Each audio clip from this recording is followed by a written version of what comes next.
আমরা দেখতে পাচ্ছি ছবিতে একটি হাই ভোল্টেজ টেস্ট সেট। এই সেটটি দিয়ে মূলত হাই ভোল্টেজ ইনসুলেশন টেস্ট করা হয়, অর্থাৎ কোনো একটা সিস্টেমকে যখন নতুনভাবে বসানো হয় বা রিপেয়ার করা হয়, মেনটেন্স করা হয়, তারপরে তার ভোল্টেজ উইথস্ট্যান্ড ক্যাপাসিটি ঠিক আছে দেখার জন্য এই মেশিনটি দিয়ে হাই ভোল্টেজ ইনজেক্ট করা হয়। তো আমরা একটি 132 কেবি gas insulated switch ব্রেকারকে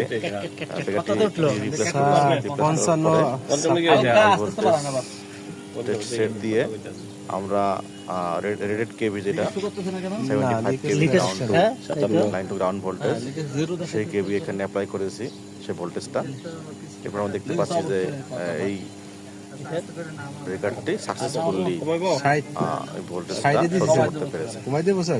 high voltage test অত্যন্ত গুরুত্বপূর্ণ। সাধারণত 10 ডেল্টা টেস্ট কানেকশন ঠিক আছে স্যার, এখানে যদি 20 দিয়ে দেখি কি হয়। এই টেস্ট করে বোঝা যায় যে আসলে ব্রেকারটি এই যে আছে এদিকে দেখাচ্ছে কিনা, 2 বা চালু অবস্থায় স্যার লিকেজ কোন আছে কিনা। 0.01 মিলি এম্পিয়ার আলহামদুলিল্লাহ বাড়াই স্যার সাকসেসফুলি আমরা চালু করতে পেরেছি এবং হবে না স্যার, এটা কেবল না তো স্যার, এটা লিকেজ বেশি হবে না। যদি ব্রেকারটি বয়স অনেক 63 64 11 বছর হয়ে গিয়েছে, হ্যাঁ শব্দ হয় স্যার, পট পট পট পট শব্দ হয়। আর বাড়াবো না ব্রেকারটি নষ্ট হয়ে গিয়েছিল। আমরা অনেক ব্রেকার খুলে নিন 76 না বাড়াইলে তো আপনি সাকসেসফুলি। 76 যদি না ঠিকতে পারে তাহলে তো রেটেড আছে। সবাইকে ভিডিওটি দেখার জন্য অনেক অসংখ্য ধন্যবাদ। আশা করি অল্প কিছু হলেও জানতে পেরেছেন। ভিডিওটি ভালো লাগলে সবাই দিবেন। 140 হয় না, 140 হয় না, 140 হয় না শীতকালে লাগে 140 তো ধরো। আমার ঘড়ি পড়ছে দোকান আছে, 71 72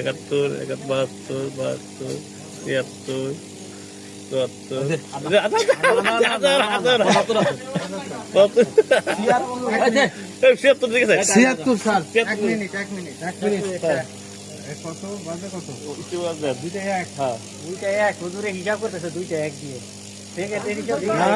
আমার এখানে আছে, হচ্ছে হচ্ছে হচ্ছে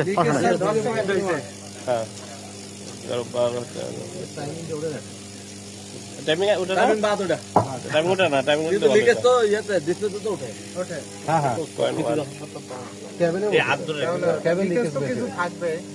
দেখেন কি স্যার ব্রেকারে কোন ইয়েটাই দিলে বোঝা যাবে মানে কম বেশি আসে কিনা, না শব্দটা বেশি না এইরকমই হয় স্যার। এর আগে যে টিভিতে করছিলাম এইরকমই শব্দ। হ্যাঁ 76 এ এরকম ক্যারক্যার করছে।